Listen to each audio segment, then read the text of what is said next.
राम वाली आत्मा को भी अगर शिव की याद न करे जिस क्षण, तो संग का रंग लगता है या नहीं लगता है? लगता है। नीचे गिरता है या नहीं गिरता है? तो उसको काम मिला हुआ है। क्या काम मिला हुआ है?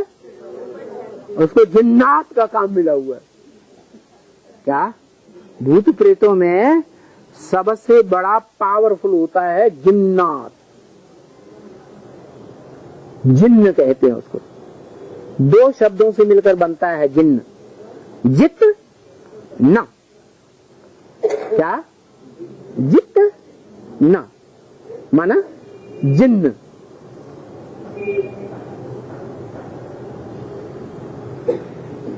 जित न, जिसको कोई जीत न सके। जैनियों में भी नाम है क्या? जिन, जिनेंद्र। जिन का मतलब यह जिन्होंने इंद्रियों को जीत लिया। तो अंतर क्या है? जिनेंद्र और जिन्न में अंतर क्या है?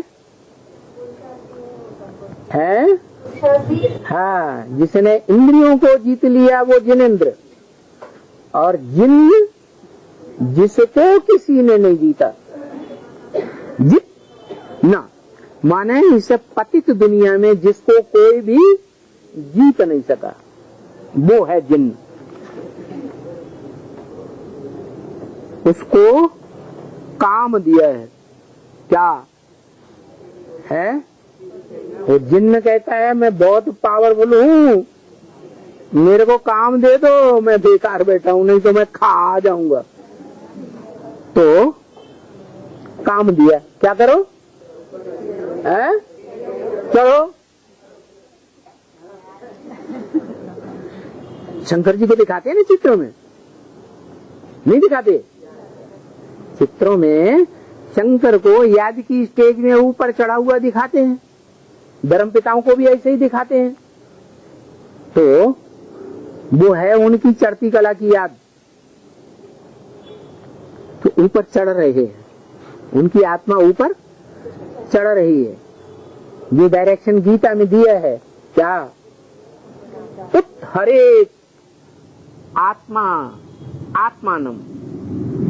उत मने ऊपर, हरेत मने हरण करके ले जाए जबरदस्ती। जिसे दुनियावी आशिक मासूक होते हैं ना, जिसे मासूक का दिल आ गया, वहां पकड़ लिया और जबरदस्ती वो घर में से निकाल के ले गए। हरण करके ले गए या माँ बाप को संतुष्ट करके ले गए? हरण करके ले गए जबरियन। तो ऐसे ही हरेत आत्मा आत्मानम माना ज्योति बिंदु आत्मा को क्या है? आत्मानम माने ज्योति बिंदु आत्मा को हरण करके ले जाए। काय के द्वारा? मन बुद्धि के पुरुषार्थ के। मन बुद्धि का पुरुषार्थ करके ज्योति बिंदु आत्मा को हरण करके उत्तरेत ऊंचा ले जाए, नीचे गड्ढे में न जाने दे।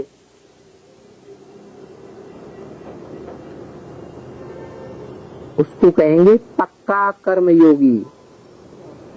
क्या?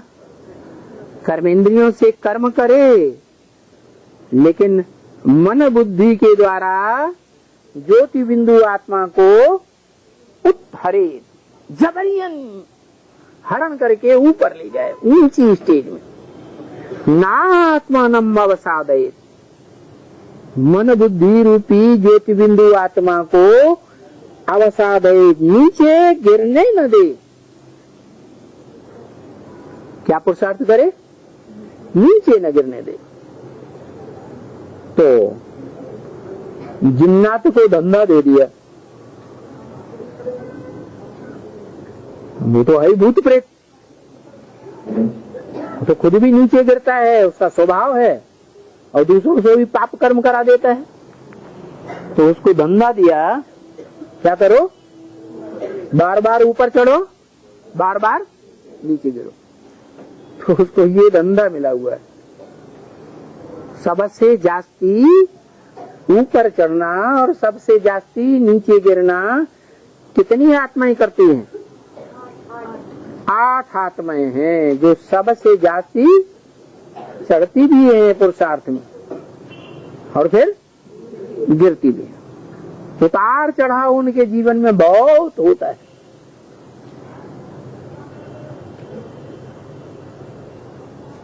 और सबसे जास्ती अनिश्चय बुद्धि कौन बनता है? माने सबसे जास्ती अनिश्चय बुद्धि करने वाली आत्मा कौन है? ब्रह्मा।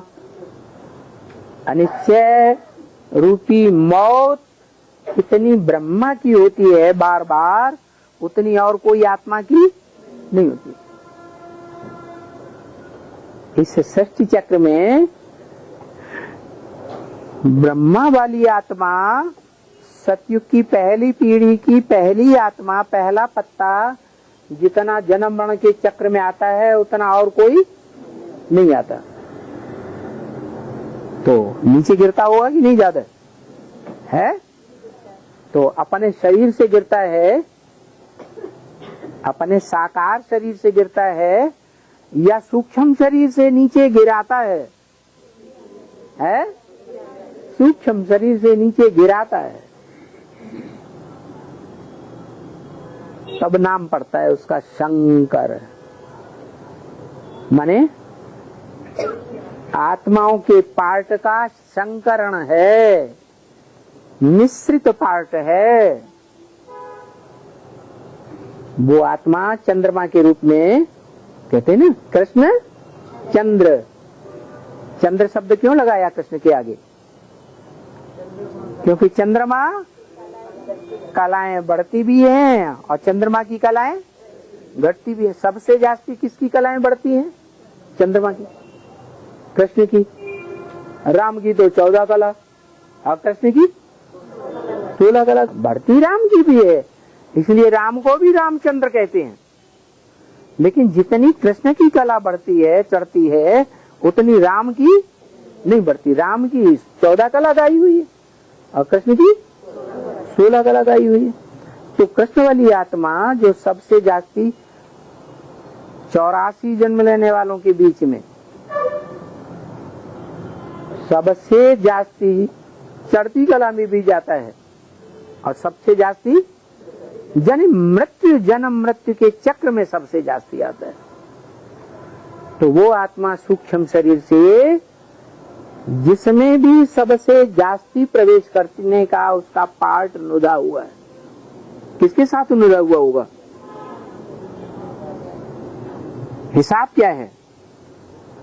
किस आत्मा के साथ उसका ज्यादा प्रवेश करने का, ज्यादा जन्म मृत्यु पाने का हिसाब नुदा हुआ है।